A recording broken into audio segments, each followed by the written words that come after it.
La ville de Lac-de-L'Âge a déposé une poursuite en cour supérieure la semaine passée pour contraindre l'organisme à but non lucratif Empire 47 à cesser ses activités de développement et de gestion de sentiers de vélo de montagne. Selon la ville, avec l'augmentation de la popularité pour le vélo, l'achalandage au site de 47 n'a cessé de croître jusqu'à entraîner d'importantes problématiques en matière d'hygiène du milieu, de protection de l'environnement et de sécurité liée à la circulation routière trop importante au cœur de la municipalité. Depuis, une vaste mobilisation citoyenne s'est organisée. Le comité de développement durable de 47 a même été créé. Le dépôt de la poursuite nous a un petit peu surpris. Comme citoyens, on s'est toujours dit qu'il y avait meilleur lieu de discuter puis d'éviter justement une poursuite où est-ce que toute une pratique personne gagne dans ce genre de litige-là. Donc nous, ce qu'on veut, c'est d'amener toutes les parties prenantes, s'assurer que tout le monde se parle de façon constructive avec une approche de compromis, de collaboration. Beaucoup de citoyens ici ont décidé d'aménager ici à cause du vélo de montagne, je dirais grâce au vélo de montagne. Et c'est une activité qui est, oui, c'est une passion, mais c'est aussi une activité qui est fortement familiale. On est capable de faire ça avec toute la famille, nos enfants. Notre jeunesse se développe super bien là-dedans.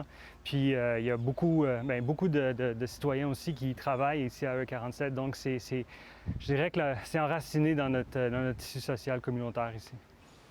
Toujours par voie de communiqué, le maire de Lac-de-L'Âge affirme qu'à la vue des derniers week-ends et de l'achalandage monstre dans la ville, sans aucune mesure pour réduire le nombre de véhicules dans le stationnement, sans compter les travaux qui se poursuivent illégalement pour de nouvelles pistes, nous n'avons d'autre choix que d'aller de l'avant avec la poursuite judiciaire à contre-cœur.